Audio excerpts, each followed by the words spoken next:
So I just wanted to give you a quick run through of where I'm up to with my game. If you can call it a game, it's missing a lot of elements. I haven't got character creation, I haven't got combat, and I've just started working through quest ideas. So it's really just a dungeon drawer, I guess.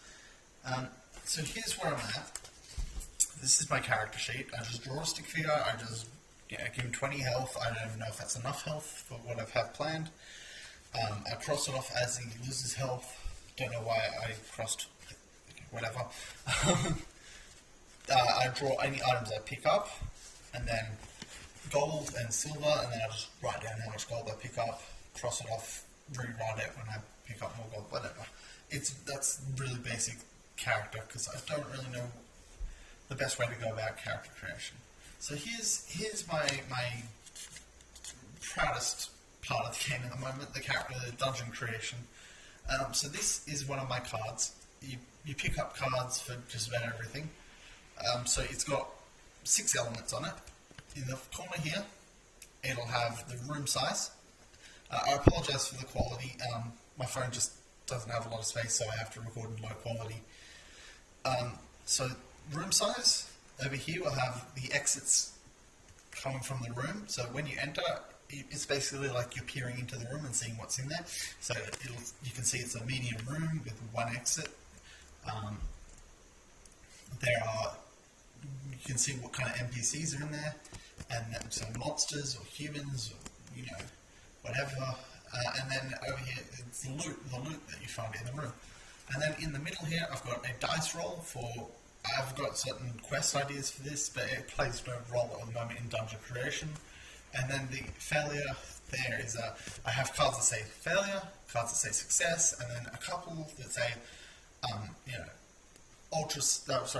epic success or epic failure. So basically, when you make up, you're like, oh, I'm going to jump over this and do that, and then you draw a card to see. Basically, it's like the DM saying, no, you were unsuccessful. Yeah, you're successful. Okay, so to draw my dungeon, I draw my card.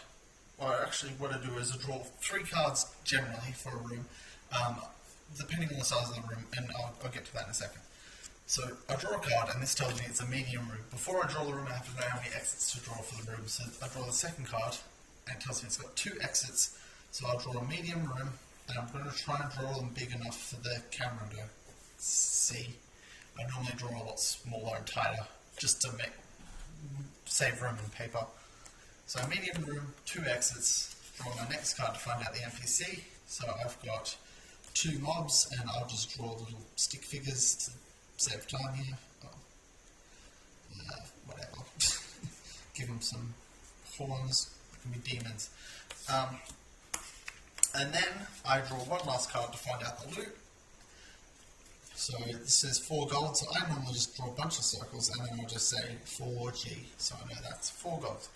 So until you've actually entered the room, of course this is my first room, so technically I'm already in the room, but before you enter the room, you can't pick up the items until you've basically taken out any of the NPCs, or if they're friendlies, done their quest or whatever need be. I don't need those cards anymore.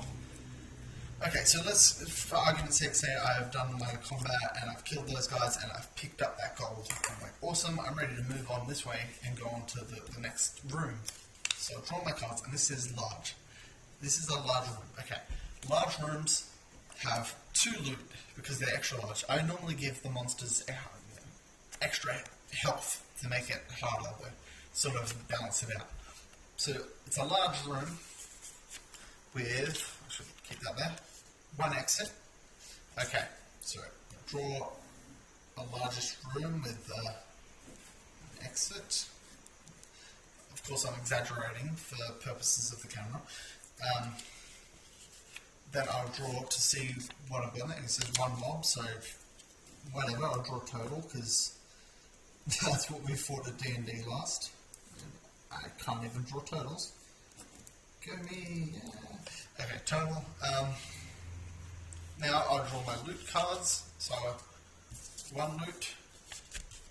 It says I have 50 silver in here.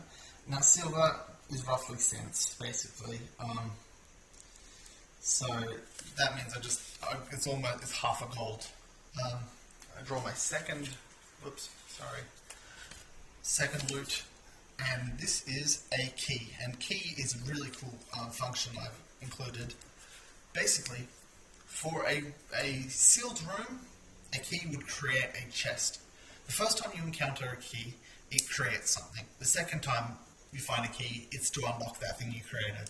So the first time, if you are in a sealed room, if that room is a dead end, then you draw a chest, and that chest will contain 2 items in it. So when you get a key later on, you can come back and you can unlock that chest and get 2 items. However, if the room does have an exit and it's not going to seal the dungeon, say that was a sealed room, if this was to seal up the dungeon, I can't put it there, but sorry, I haven't explained what I'm doing. But because it's not a dead end, it creates a locked door on one of the exits. So that way I can't progress any further until I get a key. So I'm going to have to go back this way. Okay, so I'm going to turn around, go the other way. So draw a card to create the next room. It's a small room with 0 exits. Now I can't do that because, like I said, it would seal the dungeon and dead end and game over, useless. So what I do, I have to draw a card from over here somewhere, I guess. Or maybe I guess I'll just use this one. So I'll draw a card, and it's a small room with 2 exits. That's there, it's there. And I'll just keep using the same card. Okay, so NPC, and this one has human. Now humans are going to be, originally they were just somebody who say, hey, for 10 gold, I'll sell you a sword, and I'd write that down as a speech bubble so I could remember that NPC was the guy who sold me a sword for so much or whatever. What I am going to do is develop quest cards, and so you draw a card, and that could be anything from, this guy is going to thieve from you, or they send you on a massive quest. You have to enter 15 rooms and collect, a crystal from each room and come back to me. I don't know. I haven't figured out exactly what my quests will be, but I want to have stacks of them. I want to have heaps of them, so you never encounter the same quest. Okay, so I just sort of draw a person in robes for the monk, and then I'll draw my items, and etc, etc. I'll just keep moving forward through that. I haven't figured out combat, and I haven't figured out a lot of things, as I've already explained. But if you'd like to play test this for me, if you'd like to just see if I want to know how random it is. If you end up with 5 large rooms packed full of baddies and shitty loot all the time, then obviously I know I need to rework my ratios and everything. So let me know. I'll give you a deck of cards and let me know what you think, and I'll keep developing